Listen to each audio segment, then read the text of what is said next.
साथीहरु, स्वागत छ तपाईहरुलाई हाम्रो युट्युब च्यानल ट्युटर नेपालमा। योभन्दा अघिल्लो भिडियोमा मैले हजुरहरुलाई प्लान बनाउन सिकाउँछु भनेर भनेको थिएँ, तर त्योभन्दा पहिला अटोक्याड इन्स्टल गरिसकेपछि अटोक्याडको पेजलाई सेटअप गर्नुपर्ने हुन्छ।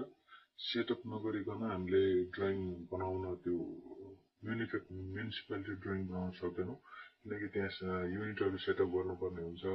त्यस्तै डाइमेन्सनहरु हामीले चाहे अनुसारको हिसाबले सेट गर्नुपर्ने हुन्छ। त्यो सबै गरिसकेपछि त्यो पेजलाई सेटअप गरिसकेपछि अनि बल्ल हामीले ड्रइङ स्टार्ट गर्न सक्छौं। त्यसकारणले पहिला म हजुरहरुलाई यो इन्स्टल गरिसकेपछि यस्तो यो सर्टकट के रे यो आइकन यहाँ देखिन्छ। यो यसलाई चाहिँ ओपन गरेपछि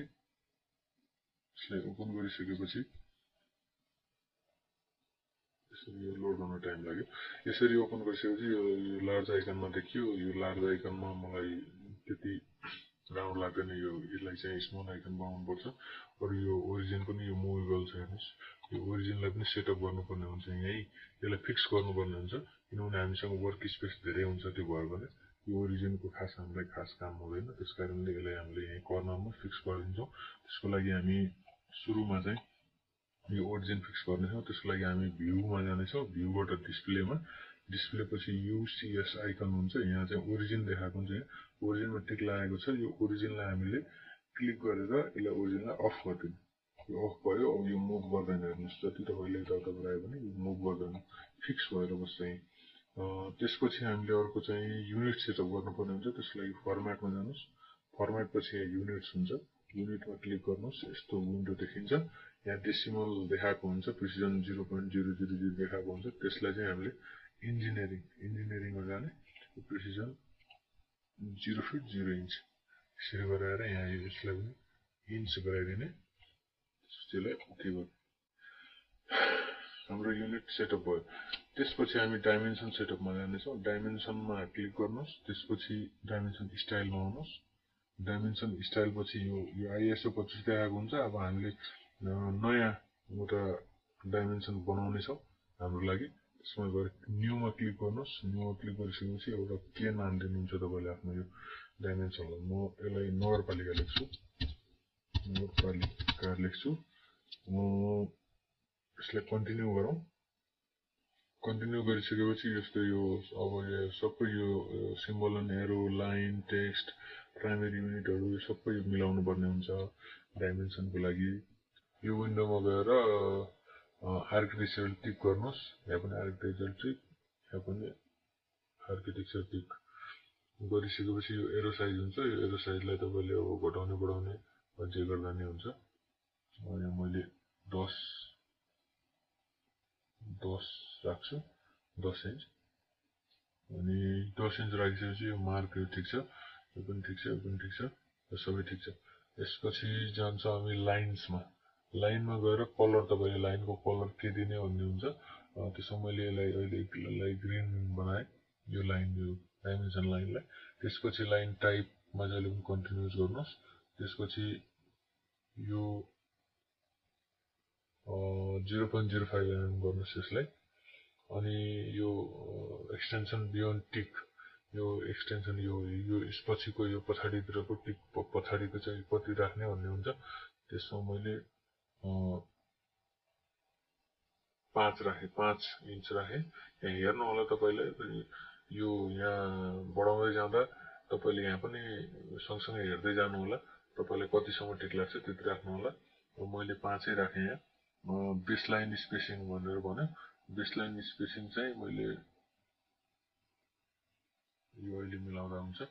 यो कलर, यो एक्सटेन्सन लाइन भनेको यो जुन व्हाइट कलरको तपाईले एक्सटेन्सन लाइनहरु यो यसरी यो डाइमेन्सन लाइन यो भयो। यो एक्सटेन्सन लाइन यसलाई भनिन्छ। एक्सटेन्सन लाइनको कलर पनि तपाईले अब यता जे राख्नु भएको त्यही नै राख्नुस्। यो लाइन टाइप पनि कन्टिन्युस गरिदिनुस्। यसमा पनि कन्टिन्युस गरिदिनुस्। यसमा 0.05 mm गरिदिनुस्।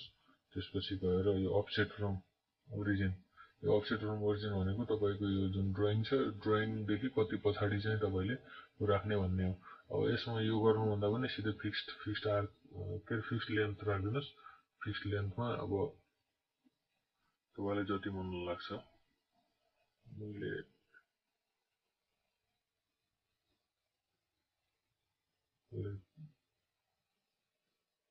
यति राखेँ ल यति यो फिक्स लेन्थमा गरिदिनुहोस् यो भन्दा पनि एक्सटेन्सन बियोन्ड डाइमेन्सन लाइन चाहिँ 10 ठिक छ यतातिर अगाडितिर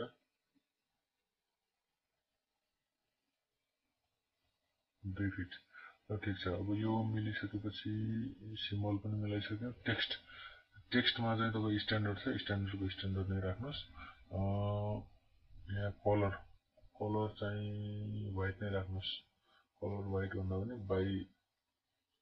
बाइ लेयर होइन व्हाइट नै राख्नुहोस् त्यसपछि यो फिल कलर यो जुन तपाईँको यो जुन देखिराख्नु भएको छ तपाईँले यो टेक्स्ट देखिरहेको टेक्स्टको पछाडि चाहिँ कुनै कलर तपाईँले दिनु पर्यो भने यसको युज गरिन्छ जस्तो कि मैले अहिले अब रेड गरेँ भने चाहिँ यसको पछाडि अहिले रेड आउँछ हेर्नुहोस् रेड आयो तर हामी यो युज गर्दैनौँ नन नै राख्छौँ त्यसपछि टेक्स्ट हाइट मैले 1 फिट राखेँ ड्र फ्रेम अराउन्ड टेक्स्ट भनेको यो टेक्स्ट छ यो टेक्स्टको वरिपरि एउटा रेक्टेङ्गल भन्छ फ्रेम भन्छ यस्तो टिक गरिदिनु नि यस्तो फ्रेम भन्छ तर हामी युज गर्दैनौँ र टेक्स्ट प्लेसमेन्ट भनेको तपाईँले यो टेक्स्ट बिचमा राख्ने कि डाइमेन्सन लाइनको बिचमै राख्ने कि कता राख्ने भन्ने कुरा हो यसलाई मैले सेन्टरमै राखेँ यस्तो सेन्टरमा अनि तपाईको यो अफसेट फ्रम डाइमेन्सन लाइन र यो टेक्स्टको बिचको डिस्टेन्स चाहिँ कति राख्ने भन्ने हो अनि यसलाई 5 भन्दा पनि 2 इन्च राख्छु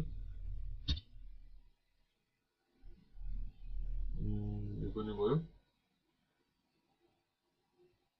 त्यसपछि प्राइमेरी युनिटमा आउनुहोस् डेसिमल यहाँ लेखेको हुन्छ त्यसबाट इन्जिनियरिङ गर्नुहोस् प्रिसिजन 00 गर्नुहोस् त्यसपछि राउन्ड अफ ठिक छ अरु सबै ठिक छ अल्टरनेटिभ युनिट ठिक छ ल सबै ठिक छ यसलाई ओके गरिदिनुहोस् ओके गरिसकेपछि नगरपालिकामा सेट करेन्ट गरिदिनुहोस् सेट करेन्ट भयो क्लोज गर्नुहोस्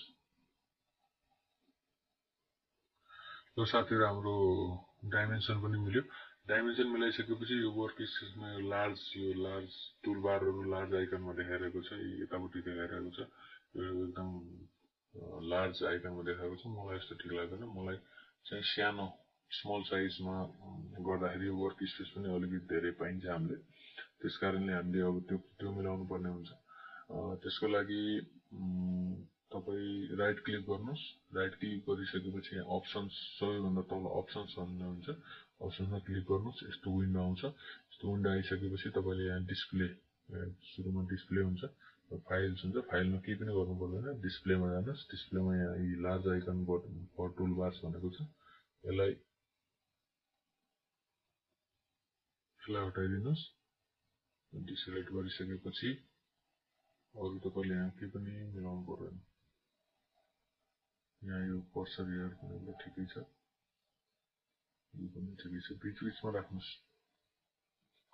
बीचतिर राख्नुस् एकदम म्याक्सिमाइज पनि नगर्नु एकदम मिनिमाइज पनि नगर्नुस् ओपन सेलमा पर्दैन प्लट पब्लिस अहिले परेन सिस्टम परेन सिस्टम पछि युजर प्रेफरेन्समा इन्च हुनुपर्छ ठिकै छ इन्च नै छ अरु यहाँ केही पनि मिलाउनु पर्दैन ड्राफ्टिङमा तपाईले यसलाई अलिकति मिलाउनु पर्ने हुन्छ अब यसलाई तपाईले ठुलो बनाउने कि सानो बनाउने सिलेक्सन बटन हो अटो स्न्याप मार्कर साइज हो यो चाहिँ तपाईको क्रस हेयरलाई बढाउन घटाउन सक्नुहुन्छ यसरी यो बढ्छ यसलाई ठिकै राख्नुस् यतिसम्म राख्नुस् ठीक छ सिलेक्सनमा गएर अब यसलाई बढाउन घटाउन सक्नुहुन्छ यतिसम्मको राख्नुस् ठिकै हुन्छ यहाँ पनि यतिसम्म राख्नुस् ठिकै हुन्छ अरु सबै डिस्प्लेमा पनि मिलिसक्यो ल हाम्रो सबै मिल्यो अब यसलाई ओके गरिदिनुस् ल यसरी अब स्मल यो वर्क स्पेस अलिकति बढी पाएन भने यो स्मल टुलबारहरु देखियो स्मल आइकनहरु यसलाई चाहिँ तपाईले यो यतापट्टि नै ल्याएर राख्नु होला अलि इजी हुन्छ तपाईलाई गर्न यसरी भर्टिकल्ली ल्याएर ल्याउँदाखेरि चाहिँ के गर्नु होला भन्दाखेरि यसो क्लिक गरिराख्नु होला अनि मुभ हुन्छ यताउता क्लिक गरेर नछोड्नु होला। ल यसरी अब हाम्रो चाहिँ यो वर्क स्पेस तयार भयो साथीहरु। वर्क स्पेस तयार भइसक्यो। म एउटा तपाईलाई यो डेमो गरेर देखाइदिन्छु। एउटा रेक्टेंगल बनाएर डाइमेन्सनहरु देखाइदिन्छु।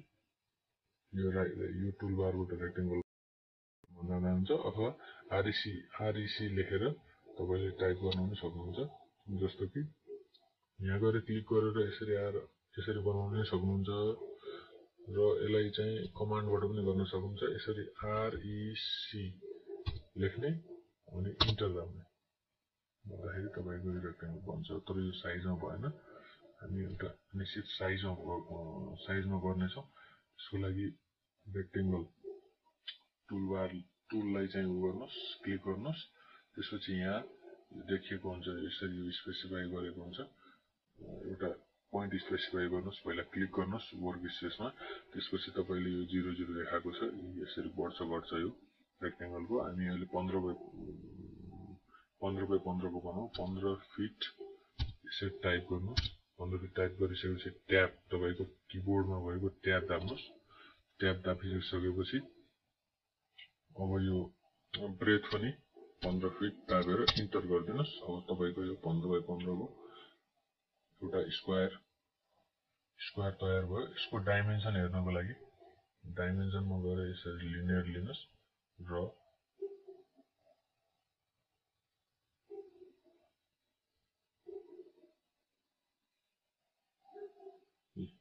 15 फिट यस्तो हाम्रो चाहिँ डाइमेन्सन यस्तो देखियो। फेरि डाइमेन्सन कमान्डलाई नै रिपिट गर्नु छ भने फेरि इन्टर अथवा स्पेस दाब्नुस् किबोर्डबाट। अनि त्यसपछि यतापट्टि 15 बाइ 15 को हामीले स्क्वायर बनायौं। हाम्रो यस्तो डाइमेन्सन यस्तो देखिन्छ। यो आजको लागि हाम्रो यो वर्क स्पेस हामीले सेटिङ गर्यौं। साथीहरु आजलाई यति नै। यो वर्क स्पेस बनाइसकेपछि अब हामी अर्को भिडियोमा चाहिँ प्लान बनाउन विस्तृत रूपमा प्लान बनाउन सिक्ने छौं।